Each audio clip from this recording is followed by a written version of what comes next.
Hello, my dear friends. Myself, Professor Ashok D. Bagda from Dr. Subhash Technical Campus, and in today's lecture, we are going to discuss about primary and secondary unbalanced forces in a single cylinder engine. So, my dear friends, the unbalanced forces in the single cylinder engine are because of inertia forces and because of some error in assembly. So if we consider single cylinder engine, so let us start. So in a single cylinder engine, we know that there are three basic components. It is a crank, connecting rod, piston and cylinder. So in a single cylinder engine or in any reciprocating engine, there are three types of parts are available. Some parts are having pure rotation motion. So suppose if we consider crank, then this crank having pure rotation motion, because crank having always it rotate about center of rotation of crank. Some of the parts, for example, piston. So piston, it is a piston having pure translatory motion, having pure translatory motion, and connecting rod having some rotary motion and translatory motion. That means in a reciprocating engine there are three types of parts are there. First one is a pure rotation, pure rotary parts. Second is a parts having pure translatory motion, and third one is a part floated part, that means having combined motion, translatory as well as rotary. So this connecting rod having both motion, so we can say that connecting rod is a floating part. So there are three parts: rotating parts as a crank, reciprocating part as a slider or piston, and floating part as a connecting rod. So let us consider a single cylinder engine as shown in figure. So let us consider this is the line of stroke, this is the center of rotation of crank O, OC is a crank, PC is connecting rod, and here P is reciprocates, so P is a slider. Now let us again consider the crank is rotating in with constant omega angular speed in clockwise direction. So crank is rotating in clockwise direction, so our piston will move in towards the right direction, in this direction. So we know that some displacement, velocity and acceleration also acting in this direction. So the inertia forces are always in opposite direction to the motion of body. So our piston will move in this direction. So inertia force will develop in this direction. That means piston will move towards the right direction and inertia forces are acting towards the left direction. As shown in figure, in initial position, crank OC makes an angle theta degree in clockwise direction with inner dead center. Now let us consider some notation for a primary and secondary equation.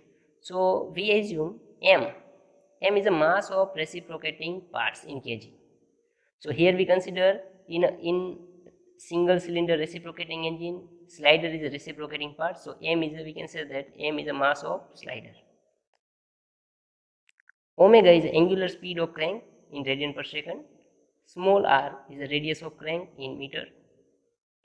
Small l is the length of connecting rod in meter. Small n is the obliquity ratio. It is also ratio of length of connecting rod to the crank radius is equal to L by R.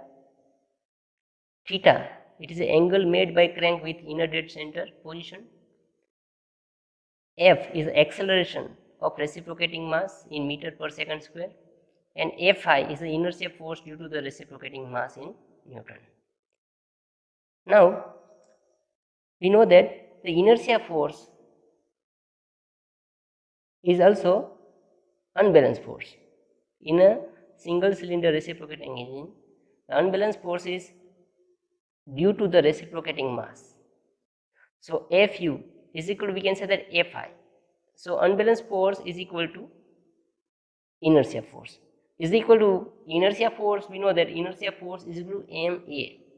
So mass into acceleration. So inertia force is equal to mass into acceleration. So here m is a mass and acceleration of piston in a single cylinder engine. The equation of acceleration is omega square into r in a bracket cos theta plus cos 2 theta upon n, bracket complete. So this is a equation of acceleration. So finally we get inertia force is equal to m omega square r in a bracket cos theta plus cos 2 theta upon n. So again we can say that so unbalanced force Fu is equal to, we can say that if we expand this equation, m omega square r into cos theta plus m omega square r into cos 2 theta upon n. So we rewrite this equation. Fu is equal to, we can say that primary force Fp plus Fs. So here Fe we consider as a primary unbalanced force, and we know that is equal to m omega square r into cos theta. And Fs, so this is Fs. Fs is equal to secondary unbalanced force and is equal to m omega square r into cos 2 theta upon n. So my dear friends, now we have two equations. Primary unbalanced force Fp is equal to m omega square r into cos theta, and secondary unbalanced force Fs is equal to m omega square r into cos theta. Now the unbalanced forces or inertia force Fu act along the line of stroke and its direction is opposite to that of the acceleration of reciprocating mass. My dear friends, unbalanced forces having constant direction, because unbalanced or inertia force is always acting along the line of stroke, but having it varies in a magnitude. So my dear friends, we have already discussed about centrifugal force. It is also unbalanced force. So unbalanced force in a rotating parts, we know that unbalanced force in a rotating parts having constant magnitude but varies in direction. But unbalanced force due to the reciprocating parts, in this case unbalanced forces are constant in direction but varies in magnitude. So thus in reciprocating engine mechanism, unbalanced forces consist two parts: primary unbalanced force Fp and secondary unbalanced force is Fs. So first, primary unbalanced force. So we know that primary unbalanced force Fp is m omega square r into cos theta, is termed as a primary unbalanced force, and it is due to the simple harmonic motion of reciprocating parts. Now this primary force, the primary unbalanced force is maximum when theta is equal to 0 and 180 degree. So if we put the value of theta 0 here, then we get maximum primary unbalanced force, and if we put the 180 degree, then we get maximum primary force. So maximum primary force is m omega square r. That means the primary unbalanced force is become maximum twice in one revolution of crank. The primary unbalanced forces become maximum 2 times in one revolution of crank. Now secondary unbalanced forces. Secondary unbalanced forces.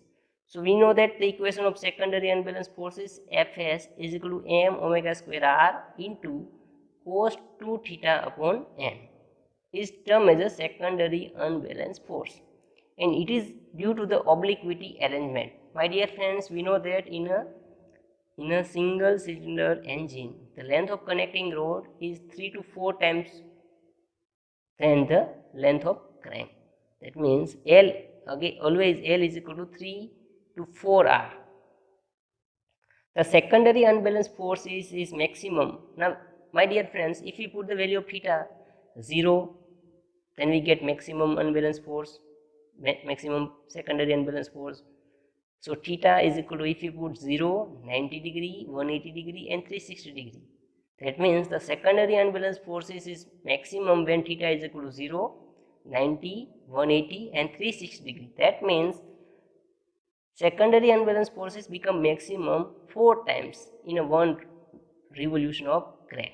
That means when crank complete one rotation, then at a 4 times our secondary unbalanced forces become maximum.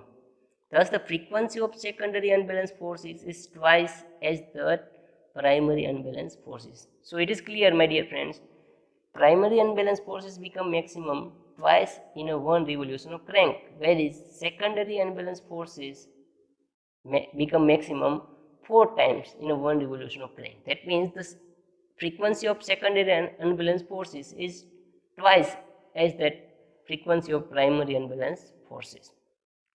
However, the magnitude of secondary unbalanced force is 1 upon n times of that primary unbalanced forces. Now, if we compare the Fs equation of primary and secondary unbalanced forces, so this is primary unbalanced forces O m omega square r into cos theta, and this is a secondary unbalanced forces m omega square r cos 2 theta upon n. If we compare these two equations, then we can say that primary unbalanced forces and secondary unbalanced forces. So, the magnitude of secondary unbalanced forces is 1 upon n times that of primary unbalanced forces. Therefore, in case of low or moderate speed engine, secondary unbalanced force is small and is generally neglected. That means in a small and medium speed engines, we only balance primary unbalanced forces and we neglect secondary unbalanced forces. So, it is not required to balance secondary unbalanced forces in a low or moderate speed engine. But in case of high speed engine, the secondary unbalanced forces is taken into account. So, when we are balancing a high speed engine, then we have to balance primary and secondary unbalanced forces. So, it is important to note that in a single cylinder reciprocating engine, all reciprocating and rotating masses are in single plane. Hence, for a complete balance, only primary and secondary forces be the balance and there is no unbalanced couple. That means in a single cylinder, if we see a single cylinder engine, let us see, this is a single cylinder engine, so all the rotating and reciprocating parts are in a single plane, in a one plane. So, there is no possibility of couple. So, if we want to balance primary and secondary, if we want to balance a single cylinder reciprocating engine, then we have to balance primary and secondary unbalanced forces only. There is no requirement of balance or couple because there is no couple is present in the single cylinder engine. So, my dear friends, I hope secondary and unbalanced forces. Thank you.